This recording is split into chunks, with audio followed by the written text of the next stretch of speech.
Yeah. She made the movie. Check it out, Katie. I think it's working. Okay. She's not connecting all the dots. Thanks for hanging in there with this great series. I can see we've had a little drop off, but I'm sure just happens. And we'll have a packed house for Scouts Sunday and next week, and then isn't that Super Bowl Sunday as well? Yeah. Oh, that's perfect. Yeah. Okay, well, good to see you all. Thanks for being here. I'm honored and excited to continue in this conversation. We'll do a little bit of review, and I prepared some things today that I hope will be helpful. As we keep going with this intersection, where we're at, we've done the introduction and some quotes and got you into it. We did the ELCA statement. We did 5 views on church and politics, and I know we didn't quite give just due to all of them, but we'll keep working on that. And then today, I'm hoping to get to the concept of a vision. What is a vision, and how does it inform the way we think the church should engage in public policy and politics and all of that? And then we've got the Scout breakfasts, and then we're going to talk about what does silence mean today, and what is silence, if there is such a thing, and if my church doesn't say something about something, does that mean that it agrees or disagrees or what? So we're gonna work on that, and then we're gonna see what else is needed. So that's where we're going. And then, like I said, I think we will probably, I don't know if I can get it all done during Lent, but during Lent, work on Luther's Bondage of the Will. I know everybody's been beating the drum to talk about that. Given it's the 500th anniversary this year of his writing of the Bondage of the Will, or the Captivity of the Will, which he said was his most important work that he wrote. So anyway, we will, that's what I'm thinking about. We'll see how many people are excited about that. So we've been talking about all these relationships, and in particular now we're working on how does the church directly engage with society, politics, etc., policy. We looked at those 5 different ways that the church engages, but I had a few follow-up thoughts I wanted to share. One person asked, what if I'm a member here and I don't agree with the Lutheran paradoxical vision? Do I have to believe that too? And I said, of course, what? No, you don't. You can be a reformed person when it comes to how you think the church should affect the public square, and not go along with this 2 kingdoms thing that Luther talked about or whatever, and still be a member of this church and part of the mission of this congregation. Of course you can. And in fact, the reason I put those 5 views is I want us to understand why people look at things differently. That there are options and different ways that Christians have historically engaged in this issue. I do want to make a little amendment on something I said, because we were talking about the black church, and just a slight amendment here. We talked about the power that in the black church, their means of engaging comes out of real oppression and real persecution and struggle. So then I went to the Lutheran side and I said, now the Lutheran tradition has enjoyed support from the state versus the black church's experience. And I want to just get a little more precise with that. Once the Lutheran movement went into Scandinavia and the surrounding areas, but as it continued strong in Germany, although it's a very complex history, the relationship of the church and state and Protestantism with the state. I mean, you could go and talk about Scotland and John Knox and how he engaged in a fight with Queen Mary, and who was Catholic. And so, it's very complex. But I felt like I was a little not completely accurate, because in the beginning, the Lutheran movement did not enjoy support from the state. In fact, it was a complete countercultural event and movement. Emperor Charles, just shortly after Luther died, swept in with his military, and although there was a group called the Schmalkaldic League, which was militarily really superior, the emperor wiped them out and conquered. Now that, of course, didn't stop the Reformation from going, but the movement was certainly opposed by not only the Roman Catholic Church, but the state, if you will, as well. Of course, we know those were much more intertwined than they are now. Even in the Reformation, I don't know if you know this, but Emperor Charles swooped in and sacked Rome once because he and the Pope were in a big fight. So it is complex, and it's interesting. But I just wanted to make the point that the Lutheran movement was in a more persecuted place in its origins. Of course, as the movement went and some kings adopted a certain, viewpoint, and one could, I think, easily make the case that the worst thing that ever happened to the Lutheran movement is that it got linked to the state. How are those countries doing now? 3% are Christian, 4%, 5%, 6%. We get worried here when it's only now 53 or 55% say they're Christian.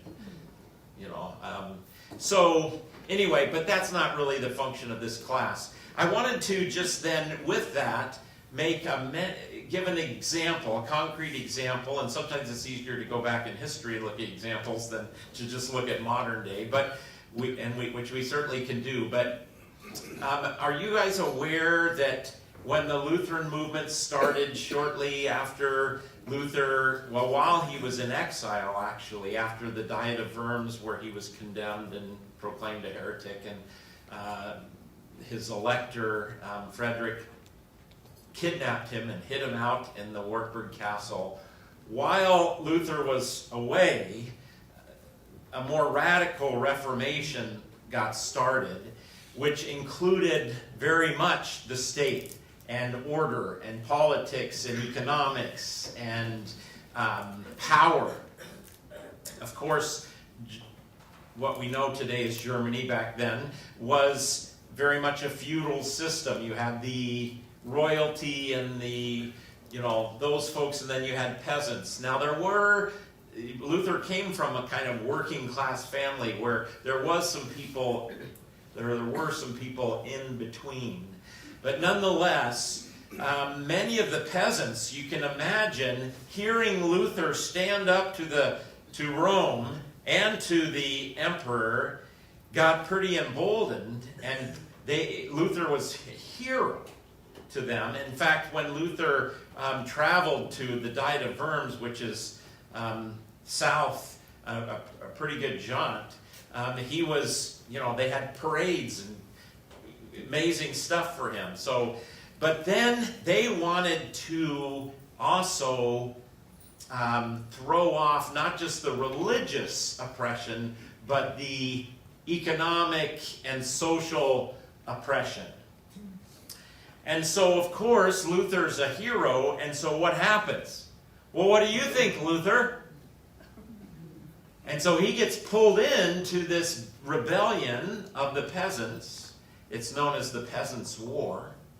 Hundreds of thousands of people were killed. This was a big deal. And it actually was one of his most regretful moments. So this is, Luther gets swept in. And so let's see if we can see the two kingdoms working here.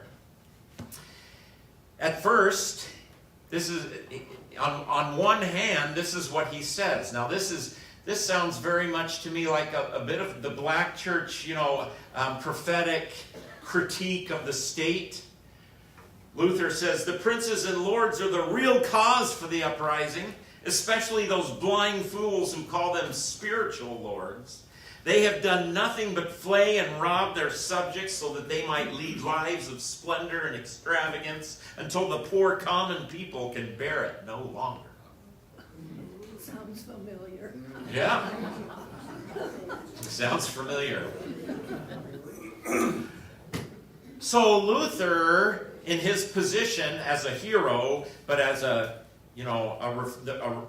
wanting to focus on the movement, which, the faith movement, the gospel movement, gets, of course, swept into the temporal realm. And Luther died trying to resolve an issue with a couple counts who were, his last thing he was trying to accomplish was, we know he was very involved in the temporal realm.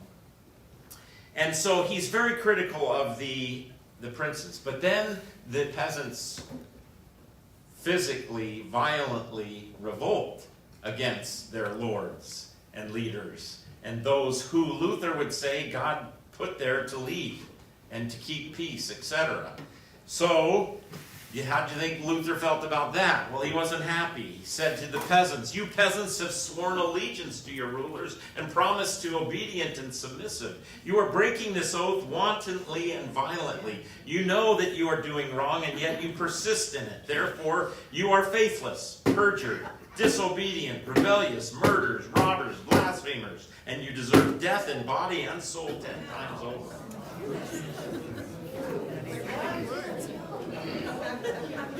Do you want your pastor to get...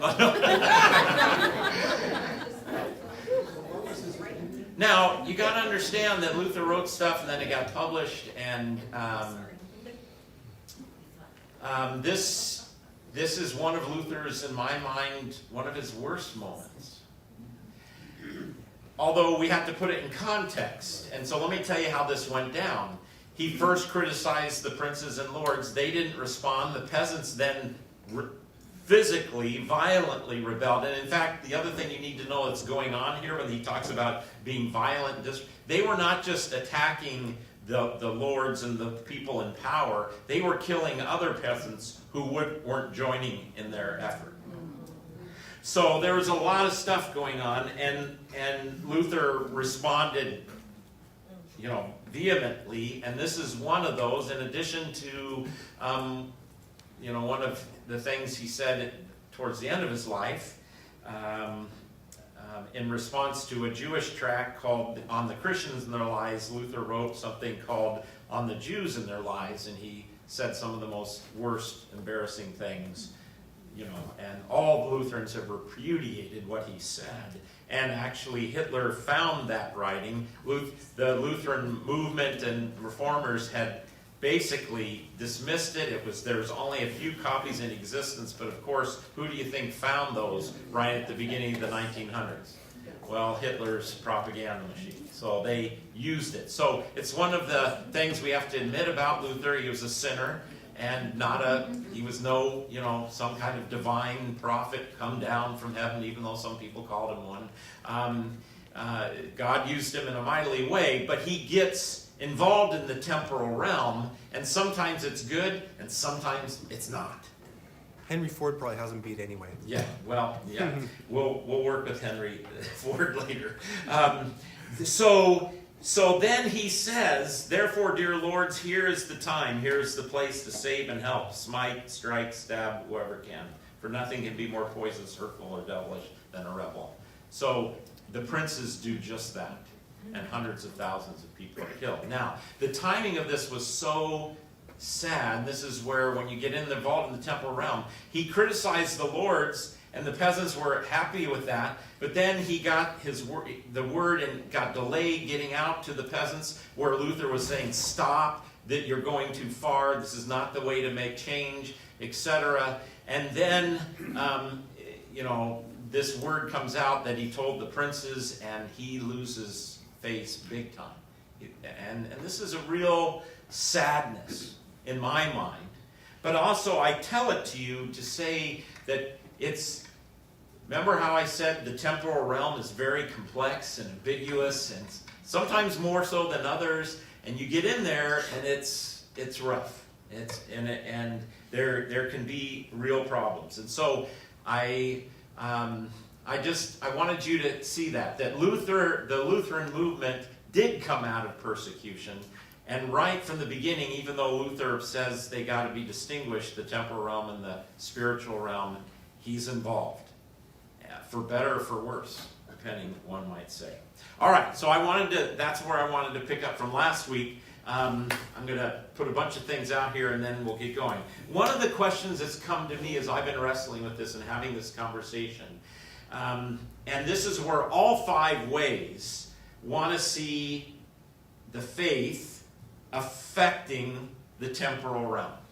It's just a matter of how they affect things and make for change or make things better, etc. And what I hear a lot from all 5 of the authors in all 5 of those is the church should not be partisan. Does everybody agree with that? I think so. Probably everybody should. No, I don't know if you should. Everybody may agree with that. But the challenge is how do you enter, in our context today, the public temporal realm, making critiques, comments, statements, and not be partisan? I'm not saying you can't do it. I'm just saying that's a big question I have. And then if you can, then I would just imagine that you would be critical of both parties for different reasons. So I'm not saying you can't. I'm just saying that is, to me, the clarity is like, okay, this is the challenge. This is the challenge. So can the church publicly advocate for ethical, biblical positions and policy without being partisan? A lot of the Christian writers I'm reading, from Tony Campolo to Jim Wallace to, a number of others, are absolutely making the case that you can and we must. But that's what I wrestle with.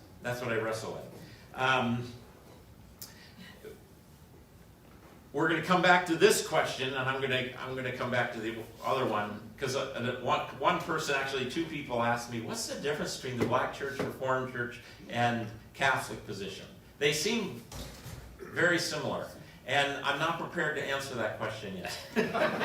But we're gonna come at that. This is something Jim Wallace says in regard to the first question about can you be nonpartisan and be involved. And in a book where he talks about liberals, conservatives, and the future of our country, he asks this question, so why are we at war? Okay, we've got a war going on, right?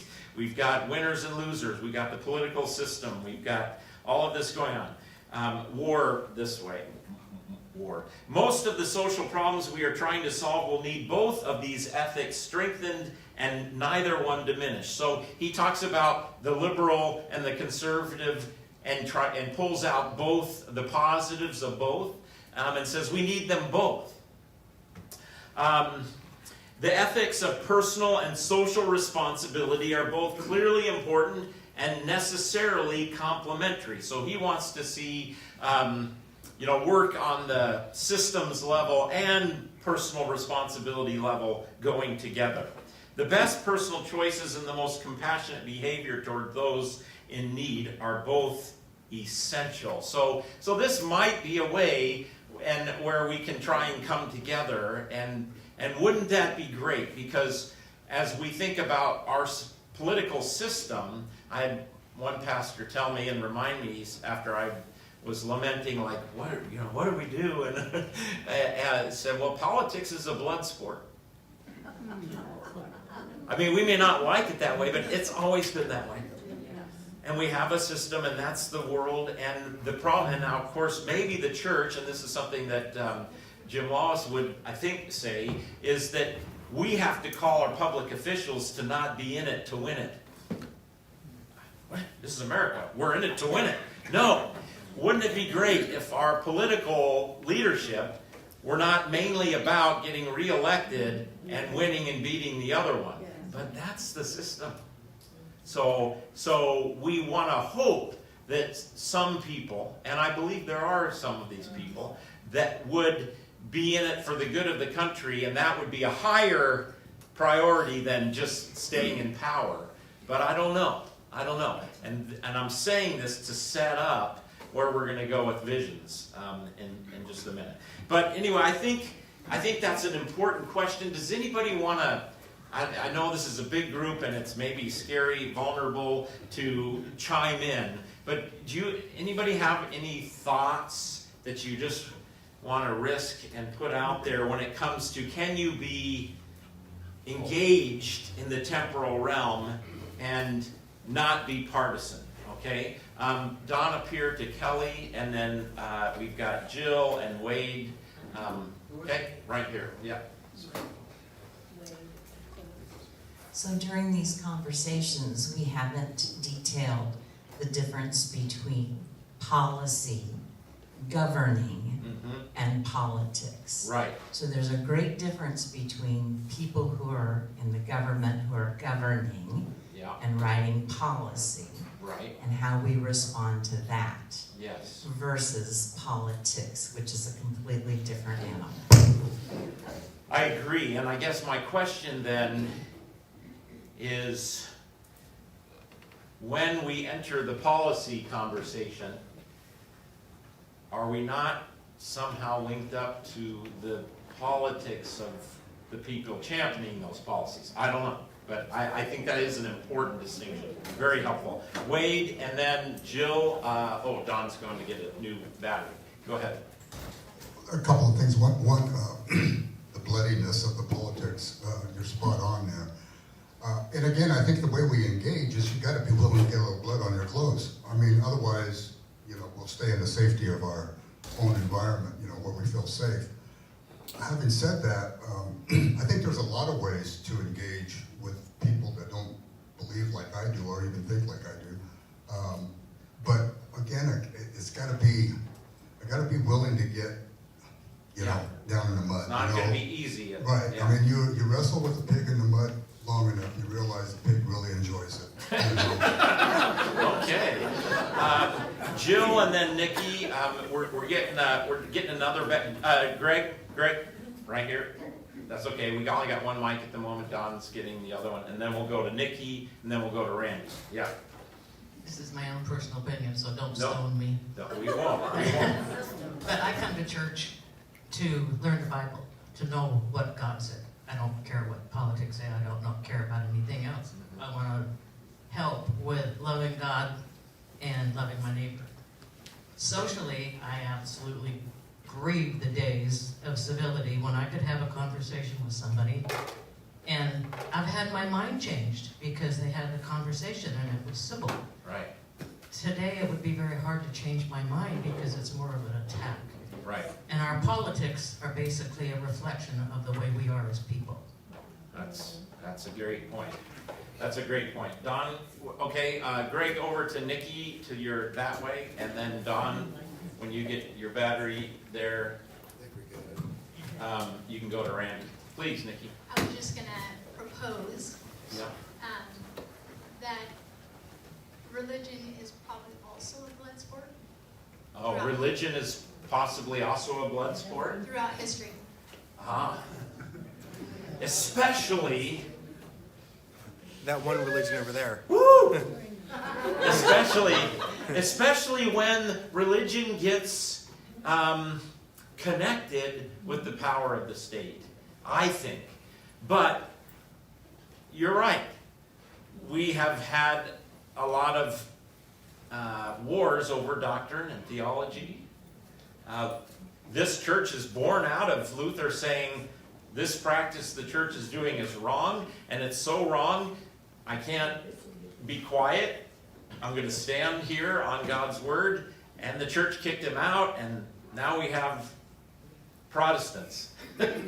And the church is fractured. So, yeah. So we need to hear that critique then about how do we have those disagreements, especially in the church. But that was my response. Do you want to say more, Nikki, about that? No. Really, really helpful.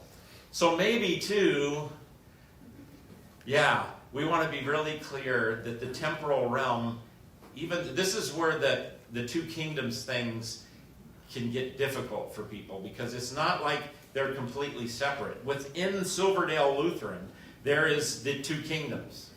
We have a system of governance here. I mean, and decision-making and authority and power and all of that.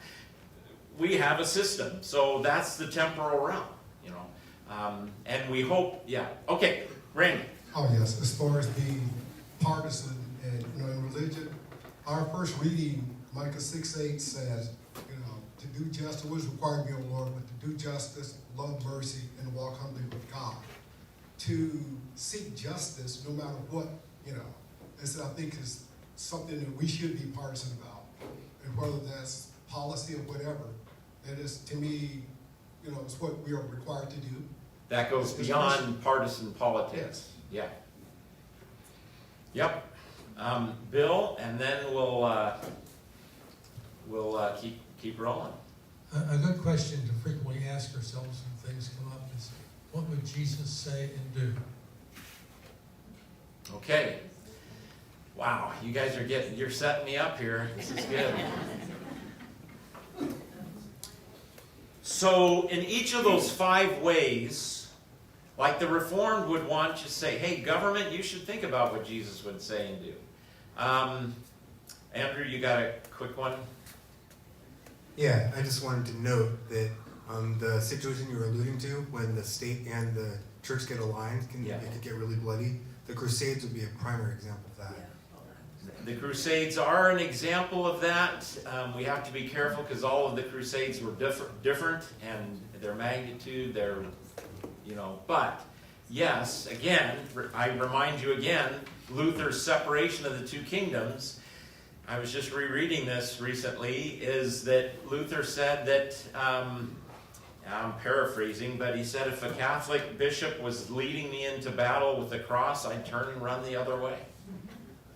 Because I don't fight the Turk on the behalf of Christ. I have on behalf of my country and as a citizen. I want to defend our situation and whatnot. So yes, the church and the state get linked, and that's a good example, Andrew. Okay, good, Randy. And Bill's comment about doing what Jesus would do. Do we want the government to do what Jesus did? Don't answer that. But that is the question. Above the Supreme Court Justice, Chief Justice, is not Jesus. You know who's up there? Moses. Right. Maybe and the the Ten Commandments. Don't kill, don't murder, all these things. And then there's other jurisprudence systems all around that. Maybe the state could do the death part. So I think that that's a question. The Reformed, I think, would say yes. I think Luther would say, no, we want, like Randy said, we want a just, we want respect for life. I think he would make a distinguishing there. But let me just pile on to where you guys were going with some scriptures, and then talk about how do we apply them. Okay? So, because we haven't done enough of that, and then I'm going to talk about visions in the last section. So, we know this story, right? The sheep and the goats. Inasmuch you've done it to me. You've got it memorized. This has driven the Christian churches engagement with the poor and the hungry and the imprisoned as it should, and continues to inspire the church to do so. Has the church lived up to this? Sometimes not, but I'm a little bit of a glass half full person on this. And I've often said to people who are so critical of the church, let's just pretend all the Christians doing all the compassionate things that they're doing are all of a sudden gone. How much would be going on for the poor? Get rid of Lutheran social services, Catholic social services, get rid of the Red Cross, which is now not necessarily a religious organization. The Red Cross started as a religious organization. Just get rid of all the Christians serving in soup kitchens and, all of this, and just see how many are really functioning after that. But I'm not saying the church has done this perfectly or can't do it a lot better. Now, I want to be honest though, and I hope the lightning bolt doesn't strike me down, because I'm super glad that Jesus said this. This is the parable, it's a law. This is the way you live. But Jesus is actually speaking this to the nations and not to the church. And he's saying, inasmuch you've done it to one of my brethren, you've done it to... So there's another way to look at this too. This is a warning to the nations about how they persecute the church. So just put that one in your hopper and think about it for a while. You go back and read about it. James says pure religion is visiting orphans and widows in their distress. So, and the church has embodied this. Again, not as much as it could have. But then, is that the job of the church, of the government? See, this is a question that I think there's fundamental disagreement about. Or combinations. If you go way back, the government wasn't providing the safety nets that they are now. Who was? The church. And so now it's a combo, but much more from the government side of things. I kind of laughed. I didn't laugh because I understood where this person was coming. One person said, well, the government shut down. Well, so they're not doing it, so the church will do it. Government shut down. Whoa, that's a big jump. Are you ready for that? I don't think I am, but nonetheless, things have developed over many, many, many, many years. Proverbs, speak up for those who cannot speak for themselves. In fact, we could go take a look at this. Let's look at a couple of texts. Let them drink that, so it's talking about those in poverty. Open your mouth for the mute, for the rights of all who are destitute. Open your mouth, judge righteously, defend the rights of the poor and needy. And it goes on and talks about, an excellent wife. Okay, then we could go to Isaiah, and this gets me to Randy's comment talking about Micah today. Although there's a little bit of, this is interesting, there's a little bit of a exegetical decision on that Micah text. What does the Lord require of you? We sang the song after the sermon, which is cool. The word actually is inquire of you. What does the Lord inquire of you? Might change the nuance of it just a little bit. But nonetheless, let's look at Isaiah as one example of the prophetic witness. This is,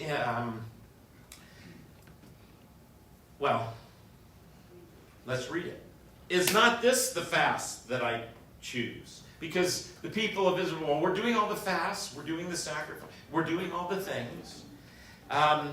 What I want is to loose the bonds of wickedness, to undo the straps of the yoke, to let the oppressed go free, and break every yoke. Is it not to share your bread with the hungry, and bring the homeless poor into your house? When you see the naked, to cover him, and not to hide yourself from your own flesh? Then shall your light break forth like dawn, and your healing shall spring up speedily. Your righteousness shall go before you. The glory of the Lord shall be your rear guard.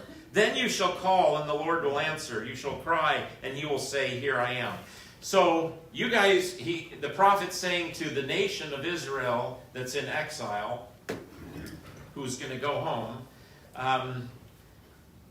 You want God to see you and be there present for you. Well, why don't you do what he said and give bread to the poor, etc.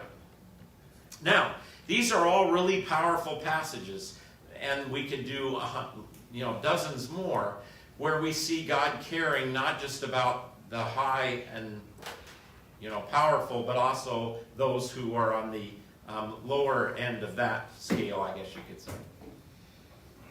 How do you apply these texts to the temporal policy realm? Is the million-dollar question.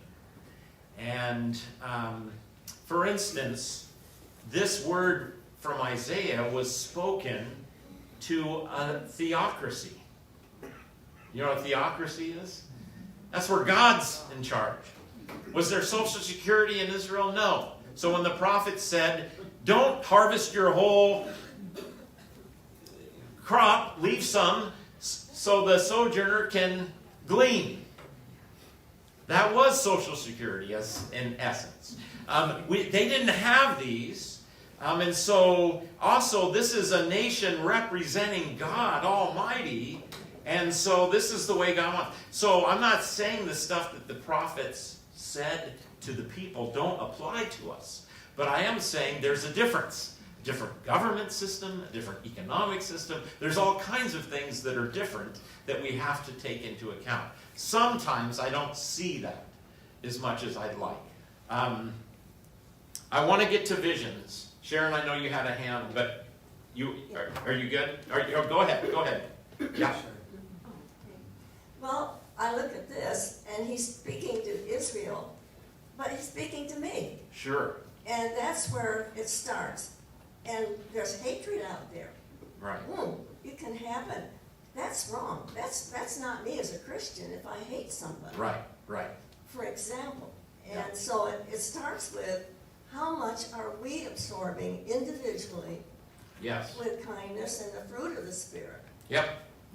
Beautiful. And I think that's where individually, boom, it hits us, and we know we've got that.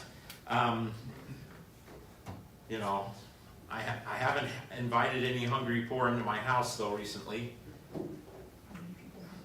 I have given them a life pack. But again, we have a different context. Am I just trying to weasel out of what the prophet said? No, I think we have to look at what's said and then how we apply it. In that regard, I want to talk about visions. Okay? I read a book many years ago that really messed me up. It really made me think, and I really continue to wrestle with. So the book is called A Conflict of Visions by Thomas Sowell. I wanted to tell you where I got this concept because I wasn't going to pretend that I didn't get it. Some of you who know Thomas Sowell, he used to write opinion pages, columns. Some of you, if you're more on the progressive side, are going to be like, I can't believe Pastor Bill's talking about Thomas Sowell. Thomas Sowell would be known as a conservative columnist, author, writer. He's an economist, grew up in Harlem, he would say he was a Marxist for a large part of his early life, and then he had some pretty big changes in that regard. But he writes this book called A Conflict of Visions, and it's very dispassionate. It does not say this vision's better than that. It just lays out two different ways of looking at the world. And it really changed me. It didn't change everything I believe or my social positions, but it really got me thinking in a different way. And I wanted to share it with you because it definitely is germane to when we talk about how does the church engage with society. So here you go. So in essence, it's trying to get at the root of our conflicts of politics and social policies. So his position is that there's visions that are underneath our disagreements about specifics. And he talks about two visions, constrained and unconstrained vision, which I'm going to try and explain what those are. And in essence, they are what we believe about human nature and our assumptions, and what we believe about human nature then shapes our assumptions and actions. So what's a vision? He would say it's a pre-theoretical framework, a deep assumptions and premises about human nature, morality, and social possibility. What is possible in the temporal realm? It shapes how we think. It defines the problem and possible solutions. It has clear implications. It's kind of a map, is another word he'll use, that guides our foundations and that our foundations and theories are built on. So he's trying to get underneath the surface. He says this about visions. Here, a vision is a sense of causation. It is more like a hunch or a gut feeling than it is like an exercise in logic or factual verification. If causation proceeds as our vision conceives it, then certain other consequences will follow. We'll flesh out what some of these mean. The capacities and limitations of humanity are implicitly seen in radically different terms by those whose explicit philosophical, political, or social theories are built on different visions. I'll try and put this in my own words.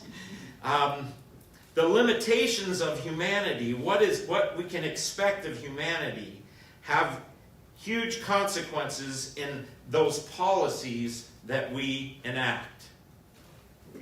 All right, let's look at the constrained vision. He bases this in a philosopher, Adam Smith, way back in the 1700s. The big issue with this vision is that humanity is defective, has major moral limitations, and those limitations are not changeable. We are sinners. Kelly just said up here, we're sinners. This is true. Both visions will say this, but the constrained vision says that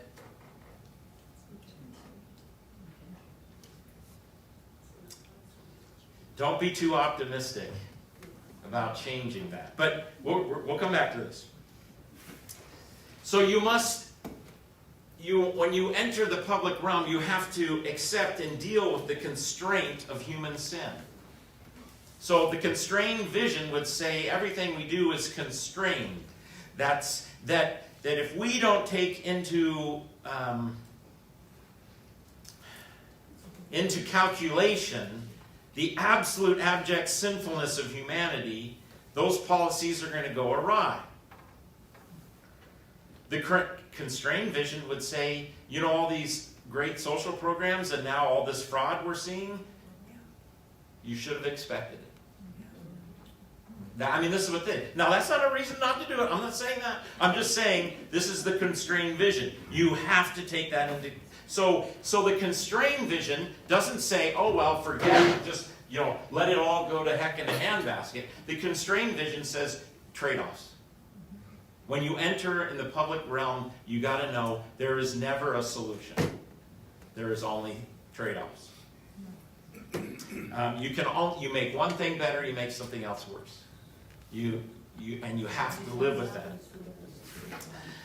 This vision says moral sentiments are necessary for building family, for shaping institutions and traditions, and that these are really the bulwarks of society, churches, communities, and certainly laws. But then I think the constrained vision would say taking those high-minded morals into policy can be counterproductive sometimes. This is, I think, what the constrained vision would say. So, and then this is the other big thing that he holds up as the constrained vision. It doesn't matter what your intent is. What matters is the result. You could, this is a great program. This is our intent. Who cares? What's important is, does it work? This is what the constrained vision would say. Okay? Let's do the unconstrained vision. William Godwin, 1793, is you can look these people up because I could do 4 or 5 hours on all this. If you want to get his book, read the first 2 or 3 chapters and you're good. He's an amazing intellect, so it goes over my head, a lot of it. So here, though, in the unconstrained, so this vision, you're not constrained so much by human sin because human nature is capable of feeling the needs of others and acting impartially. Human beings can, do great, wonderful, amazing things. So the intention, that engaging to benefit others is the essence of virtue in the unconstrained. There's a higher sense of social duty. It is our duty to make a better world. We're gonna do that.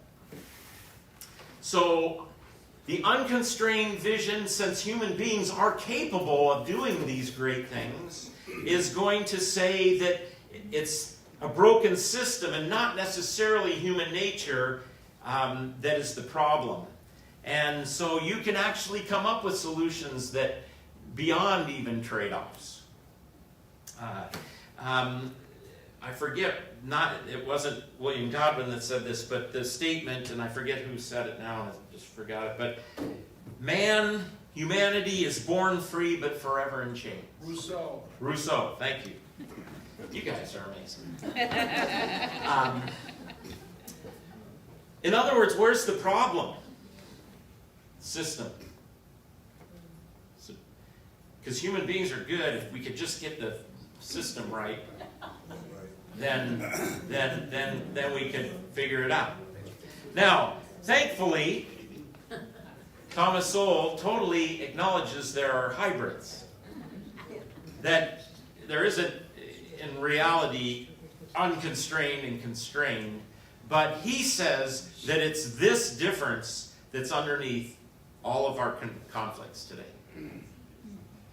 What do you believe about human nature? Which then affects what we want to try and accomplish in the temporal realm and how we engage. So, we got our little person here with our question. Although it's pretty hard for you to see that. Which one's more biblical? Which one's more Christian? Unconstrained. Why? It's not about ourselves. Christians believe that love God with all your heart, soul, and your neighbor as yourself. So Christians believe and teach that we are called to help others and not be self-centered, right? Yeah, good. What else? Which Christian, Sure, Debbie. Would Jesus be in? Go ahead, take a mic back there. What? Which one would Jesus be in? Which one would Jesus be in? And so far we got votes for unconstrained, but let's see. Debbie, yeah. I think the constrained. Okay, please. You have to acknowledge the fact that we are sinful beings. And that's going to screw up a lot of things. Yeah. Okay, so Debbie, if you didn't hear her, said, I think constrained because it takes reality's human sin and the brokenness of human sin and the limitations. What about the Tower of Babel? Think about that story. We're going to climb our way up to God. God says, no, you're not. So, yeah, okay, I see over here Kyle and then Greg. Yeah. I think it's both. I think it's constrained in the Old Testament and unconstrained in the New Testament. Oh, interesting. Okay, so the Old Testament is constrained and the New Testament is unconstrained. Do you think that Jesus... Boy, this is good. This is exactly what I was wanting to... Do you think that Jesus was... Yeah. Okay, I'm just going to sit on this. Where did I go? Greg? Okay, please, Kathy. I was just going to say what you preached on today about humans always wanting to do things themselves and be fixers. Not that we shouldn't try, but at the same time, the unconstrained tends to lean toward, we can fix it, Right. as opposed to relying on God. Yeah. It could, if it was, yes, okay. I mean, it could, Mhm. yeah, Yeah. I mean, not, but then we're called, you know, as always, there's always a tension, then we're called to love our neighbor and act. Right. And, Right. so, Right. yeah. Good, good, good. I see other hands, Paul, and then Barb here. Yep. And then, The answer to such paradoxical questions is it depends. it depends. How so? Oh, you're not going to tell us how it depends? Well, Paul, come on. it depends on how I feel one day. Some days I feel constrained, some days I don't. Oh, that's just precious. That's great. Okay, Barb. I think it's Paul that said, with God, all things are possible. Ah, yes. With God, all things are possible. All things are possible. Yes. Does he say that? All things can work for good for those who love the Lord. Jesus says with enough faith you can move mountains. With enough faith, you can move mountains. Oh, you unconstrained folks are jumping in there. I love it. Betty. Well, I think we're very fortunate that we live in a country that had visionist people that wrote our Constitution. Ooh, good. Sinless men knew, because they'd had it firsthand in foreign countries, that they had to come up with something that would keep the constrained and unconstrained together, because they wanted to build a country where everybody had a chance. So, and then we founded on faith, but on faith in God, because we still, well, almost, I better take that back. No, you're doing fine. I was just going to say, up until present, we've always had some president up there with his hand on the Bible. Yeah. And of course, things have gradually changed. But I really kind of think they knew what was coming. Okay, so you brought up something that's really perfect. Which vision dominates our Constitution? Constrain the government. Constraining the government, and what, or let's actually get more specific. If the unconstrained vision is more optimistic about human nature, that it's malleable, shapeable, human beings can rise to do the good. And the constrained vision is no, human beings are hopelessly stuck in being turned inward and selfish. And which one dominated our revolution? And then Thomas Sowell would ask, which one dominated the French Revolution? His position is that the unconstrained directed the French Revolution, and the constrained vision directed our revolution. Just oh, a point please, of order. Greg.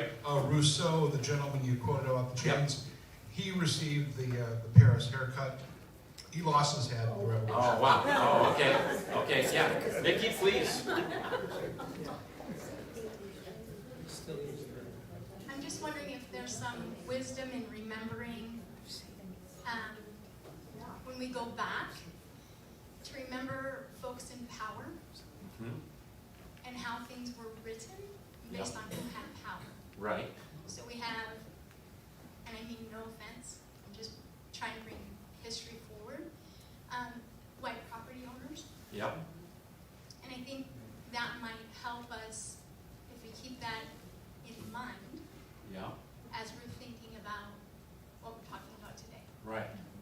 Which vision one gravitates to.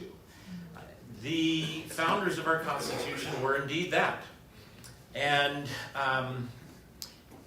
Nikki, for me, however, in addition to that, they were also people who were kicked out by people of power. So they were very skeptical of positions of power. The unconstrained would just say, this is, and again, I'm not saying, I'm trying to be dispassionate. The unconstrained vision is we got to get different people in power, and it'll be better. The constraint will be those people are just going to abuse power once they get, it isn't who you have in power. The key is not letting anybody have too much power. So we had this system of checks and governments, and I'm very well aware that many feel like that's under severe attack right now, and I suppose it always has been. It certainly has been over the last, since FDR, right? With the president taking more and more and more power, etc. But this is beyond my expertise, but our Constitution was designed to be stalemated for our government to have really hard to get stuff done. Because, you have these different branches and it assumes human beings are sinful and they are going to abuse their power no matter what. So what's the answer is really interesting. So just note, though, that one's vision comes in. Let's think about, and this, I'm really out of my league now, where I'm going. But I think it's got to be said, because, Nikki's comment is really helpful. Because who's making the statement, who's coming up with this? Here, this is Thomas Sowell's African-American, grew up in Harlem. We could say, let's just go to our beloved Karl Marx. So Karl Marx is a kind of hybrid. Constrained up until then, but then unconstrained that we can do this revolution and get the powerful people out of power, and it will be, we can shape and make things great. Well, what happened? What happens is that, you put different people in power and they're sinful and they do the same thing. Without making any comment about, I think, for instance, the modern state of Israel is really important. I think we'd have had more genocides than, But also, when you put people in power, they abuse the power too. And look what they've done, with their power. So I don't know the answers, but I do know that these visions are operative. And do direct what we think we can expect from the temporal realm. And sometimes when I look at how we engage as a church, I wanted to name these underlying intuitions and gut feelings. If you're depressed right now, when you hear the constrained vision, I agree that it is not on the surface the most Christian view. We want to believe we can make the world a better place, and we can, but it's going to be trade-offs. It's going to protect us from any kind of triumphalism that we can, fix things. And both the ELCA statement wants to say both. It says, we got to name the limitations of humanity, but then we can fix it. We can do better, and that's fine. So we got a hybrid going there. But I think we need to. I found this, believe it or not, liberating. One of our young people, who has been brought up in the church and been told, your job is to make the world a better place. And I asked him once, I said, how does that sit with you now that you're 30? He says, it's suffocating. The whole weight of the world is placed on you to fix it and make a better place. Wow. So the constrained vision, to me, allows me to enter and do my best and not be completely wiped out when it doesn't go well. I don't know. Does that make sense? I don't know if it does. Greg, and then, yeah. I think you have to also consider the unconstrained vision as degenerative tendencies. The Tower of Babel. We're going to climb all the way to heaven all by ourselves, and God says, no, you're not. Right. So too with the unconstrained vision. It has a tendency, I believe the right things. Doesn't that make me morally smug? It could. And the next thing you know, it can. And the next thing you know, you're a Pharisee saying, thank you for making me not like other men. Next to you, the tax collector says, God be merciful to me. center. Right. That's my objection to the unconstrained. Yeah, and that is a weakness there. Of course, though, then I'm compelled to say the weakness of the constrained vision is a kind of pessimism and laissez-faire, like I can just, forget all of that. I think the constrained vision wants to say, look at the complexity of all the institutions and forces, and you start meddling with one thing, it's complex. So maybe each has their pluses and helpful things.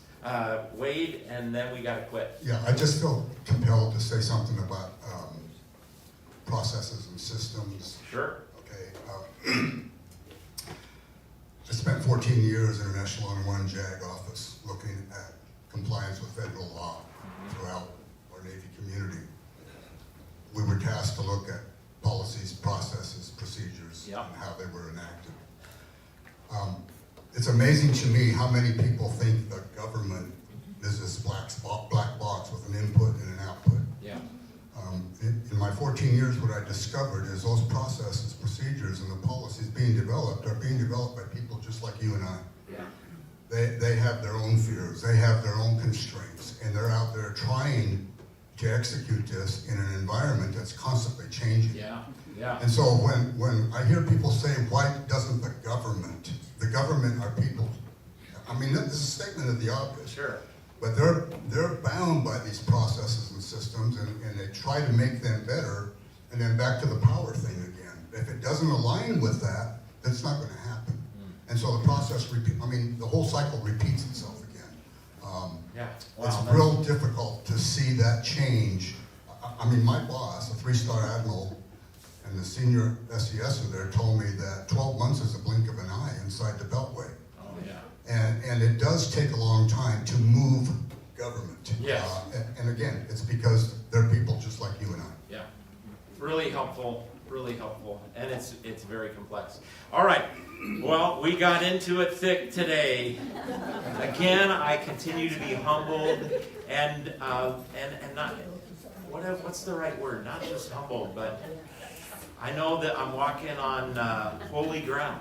And I've had more than one person say, Pastor Bill, you're so brave to do this. And I go, no, we need it. We need to do this. We need to reflect this way. And God bless you for being in this conversation with me. And I just want to say, when I say I'm humble, I am no expert on this. I wrestle with this every day. I do, as your pastor. Whether to say something, whether not to say something. How do I care? Will this get in the way of preaching the gospel? Paul says, I become all things for all people that I might save some. How does that affect me as a pastor? And so I wrestle with it. There's not an exact answer, but I sure appreciate you having this conversation with each other and with me. I'm going to go back to something Jill said.